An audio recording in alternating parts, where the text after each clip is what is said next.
सत्ता मिली तो सीएम पद नहीं छोड़ेंगे शिवराज, बीजेपी हाईकमान अभी से चिंता में। शिवराज के दबाव में ही पार्टी उन्हें टिकट देने को हुई मजबूर। राज्य के सबसे लोकप्रिय नेता हैं शिवराज, ट्वीट को लेकर कांग्रेस को देनी पड़ रही है सफाई। बीजेपी ने मध्य प्रदेश में शिवराज सिंह चौहान को भले ही सीएम उम्मीदवार घोषित नहीं किया है, लेकिन मामा शिवराज पूरे फॉर्म में दिखाई दे रहे हैं। 2 दिन पहले शिवराज उत्तराखंड में थे।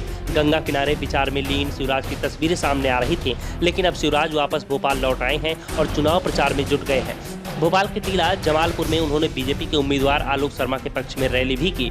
आचार संहिता लगने के बाद शिवराज की पहली रैली थी, जिसमें शिवराज ने कहा कि मामा से कांग्रेस बहुत डरती है, रोज गाली देती रहती है, राहुल बाबा से लेकर कमलनाथ तक। कल तो कुछ लोगों ने मामा का श्राद्ध भी करवा दिया, ट्वीट कर दिया, मामा तेरा श्राद्ध हो गया।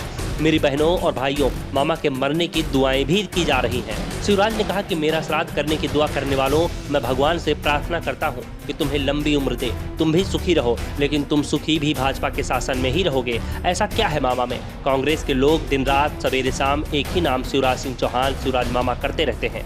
वैसे कांग्रेस को इस बात का एहसास पहले ही हो गया था कि शिवराज को लेकर कांग्रेस समर्थकों की ओर से जो पोस्ट हुई है वो बैकफायर कर सकती है। इसीलिए कमलनाथ पहले ही सफाई देने में जुट गए थे। उन्होंने पहले ही ट्वीट कर दिया, प्रिय शिवराज जी, ईश्वर आपको दीर्घायु दे। मेरी समझ में ये नहीं आता कि आपको हर चीज के पीछे कांग्रेस पार्टी ही क्यों नजर आती है।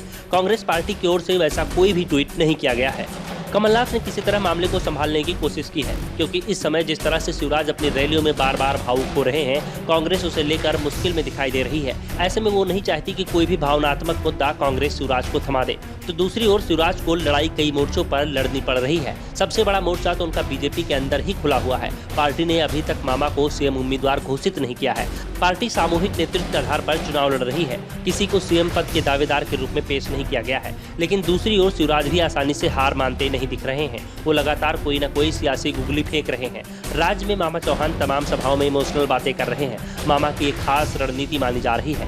बीच में यह भी चर्चा थी कि पार्टी उन्हें विधानसभा चुनाव की जगह लोकसभा चुनाव में उतार सकती है, लेकिन उनकी एक के बाद एक गुगली का तत्काल असर यह जरूर हुआ कि उन्हें विधानसभा का टिकट देना ही पड़ गया। वो अभी भी शीर्ष नेतृत्व पर लगातार दबाव बना रहे हैं। 1.5 दशक तक राज करने वाले शिवराज सिंह चौहान के स्टैंड से पार्टी भी उलझन में है।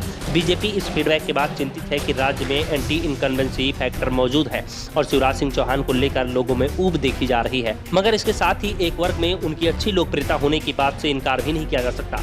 हालात ये हैं कि एमपी में बीजेपी की ओर से सबसे ज्यादा लोकप्रिय नेता भी शिवराज ही हैं। शिवराज के आसपास किसी भी बीजेपी नेता की लोकप्रियता नहीं दिखाई दे रही है। इसी उधेड़-बुन में बीजेपी उन्हें लेकर स्पष्ट रणनीति नहीं बना पा रही है। ऐसे में शिवराज सिंह चौहान इस उलझन का फायदा उठाकर लगातार ऐसी फील्डिंग सेट कर रहे हैं कि अगर चुनाव में जीत मिली तो उन्हें सीएम पद छोड़ना ना पड़े। और शिवराज की इस कोशिश से सबसे ज्यादा चिंता में बीजेपी ही दिखाई दे रही है। Bureau report, the Dhakad news.